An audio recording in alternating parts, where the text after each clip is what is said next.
tanah di mana Zevi putus dari yang bernyawa sampai nggak bernyawa. Saya berada di situ.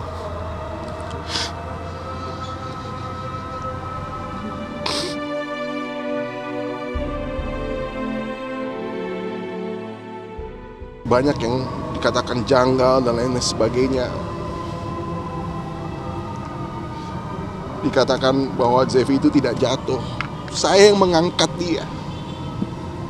Saya yang mengangkat tubuh anak saya yang meninggal. Jadi saya memberi respek kepada Zevi di tempat di mana dia pergi. Basically itu, and I pray, saya berdoa buat Zevi. Saya bilang, Zevi, you're now in a much happier place. Mommy loves you, Papi loves you, we all love you. Fly on, Zevi, fly on, terbanglah ke sana. Ya ada semen di sini dan tiang di sini, dia bisa jatuh di sini dan di bawah pohon. Saya bersyukur. Bukan bersyukur atas kepergian dia, bukan. Saya bersyukur bahwa anak saya tetap bisa utuh. Saya katakan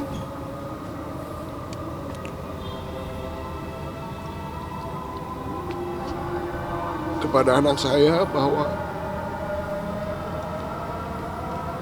ini waktumu. Kepergian dia itu menyulitkan posisi saya. Sangat menyulitkan posisi saya. Karena saya tahu kalau ini tidak terjadi, saya yakin saya akan menang hak asuh ini.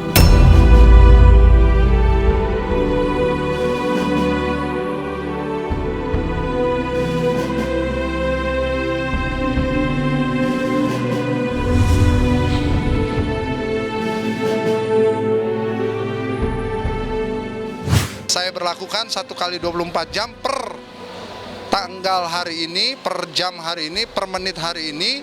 Itu saya secara pribadi sebagai Rio Lasut. Apabila Arya mengakui 3 peristiwa itu, saya berikan uang 1 miliar. Saya nggak peduli soal nominal itu. Yang saya peduli adalah, saya peduli soal apa? Cuma satu yang saya peduli. Saya peduli untuk bisa mengungkap kebenaran. Kalau saya mengungkap kebenaran dengan segala bukti-bukti yang saya punya, saya beberin di sini. Saya kena undang-undang ITE nggak? Udah pintar dong.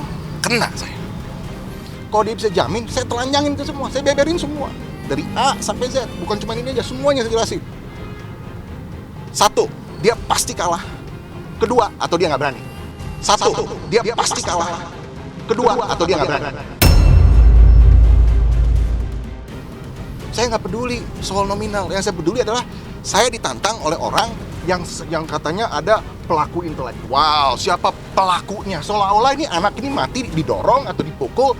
Ngerti nggak? Diarahin ke situ. Panggil pengadilan, panggil kepolisian, suruh cek rumah sakit Dharma Wangsa. Pernah nggak saya dirawat 4 tahun di sana? Supaya Anda tidak mengira bahwa saya membunuh anak saya. Paham? Udah cukup ya, pihak sana dapat panggung banyak ya. Udah cukup. Karena ini urusannya soal nyawa. Ini nyawa anak saya.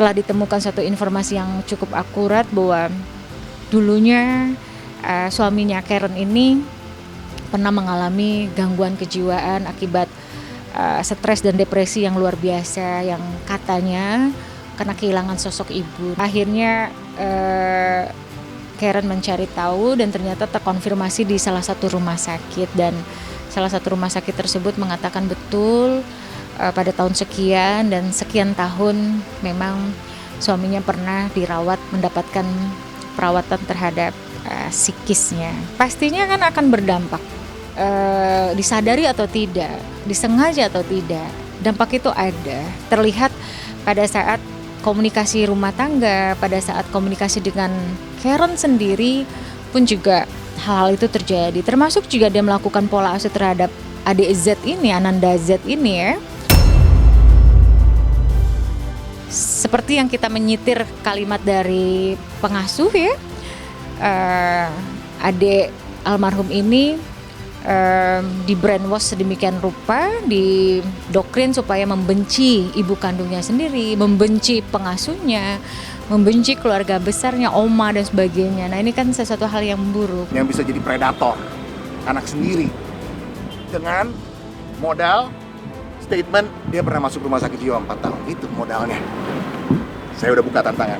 Cek ke pengadilan, kepolisian, suruh pihak-pihak yang saya hormati ini pergi ke rumah sakit yang dimaksud.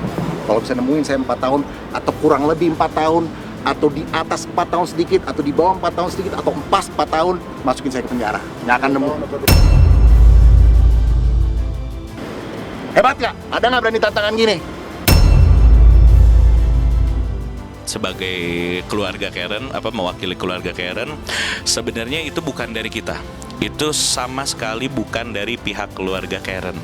Mengadakan sayembara itu pure dari Bang Mario.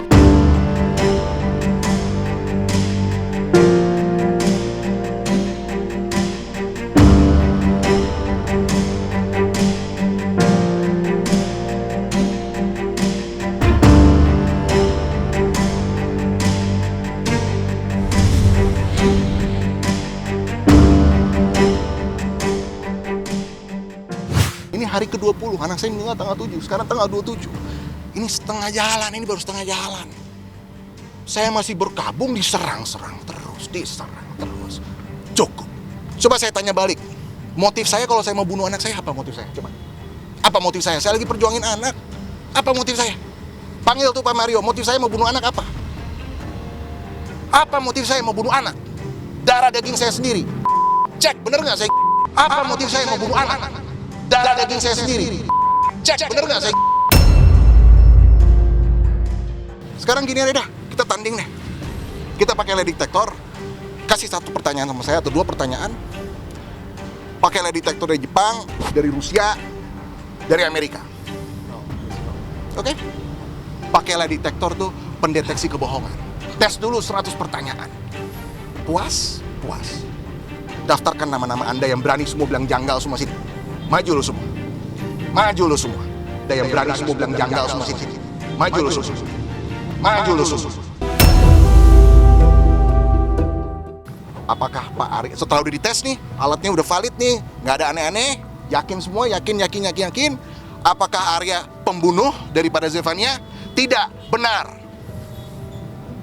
Kalau jawaban saya benar, saya bukan pembunuh. Apa ganjarannya? Tapi kalau saya memang jawabannya salah ketika saya bohong, seketika boleh hukum mati saya. Seketika boleh hukum mati saya. Karena urusan nyawa. Saya berani taruh nyawa saya di sini.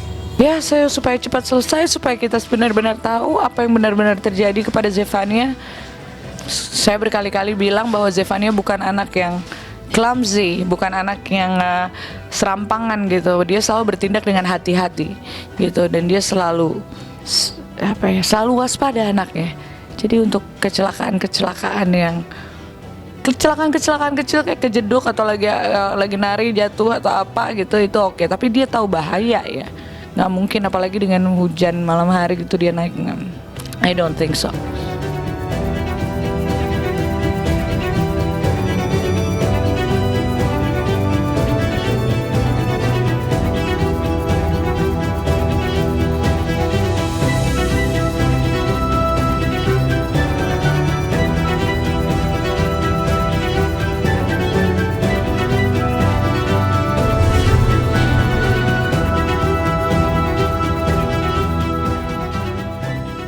Saya entah kenapa dia nggak ngomong sama saya gini loh, Ar, ini anak mau gue kubur dalam posisi nggak diotopsi, tapi habis itu dikubur, nanti kita gali lagi ya, habis itu kita otopsi. Kenapa sih nggak bisa Zevi tidur tenang? Kok kalian kotor banget pikirannya sama gue? Kotor banget sih. Kok yakin banget sih kalau gue nih pembunuh sampai anak ini harus dibelek-belek? Kita menunggu proses, karena sebentar lagi proses otopsi akan keluar ya. Lalu nanti juga mungkin akan ada proses-proses lainnya seperti mungkin, ini saya awam ya, reka ulang atau apapun itu. Ya, nah saya serahkan sepenuhnya ke tangan kuasa hukum saya dan ke kepolisian. Dari keluarganya Karen nggak pernah berani ngasih kesempatan buat saya. Kesempatan apa yang dikasih? Ke Karen aja saya datang ke rumah duka, apa yang terjadi? Ditolak, nggak boleh ngomong. Ini terakhir kali kamu boleh lihat. Siapa lu juga untuk nentuin gue boleh lihat anak gue, tapi gue nggak. Diminta untuk nggak datang, Pak? Diminta untuk nggak datang. Sebaiknya jangan datang. Takut terjadi hal-hal yang tidak diinginkan. Bukannya kita takut. Bayangin loh, dilarang untuk melihat itu. Hanya demi untuk membunuh karakter Arya Satria Keraton.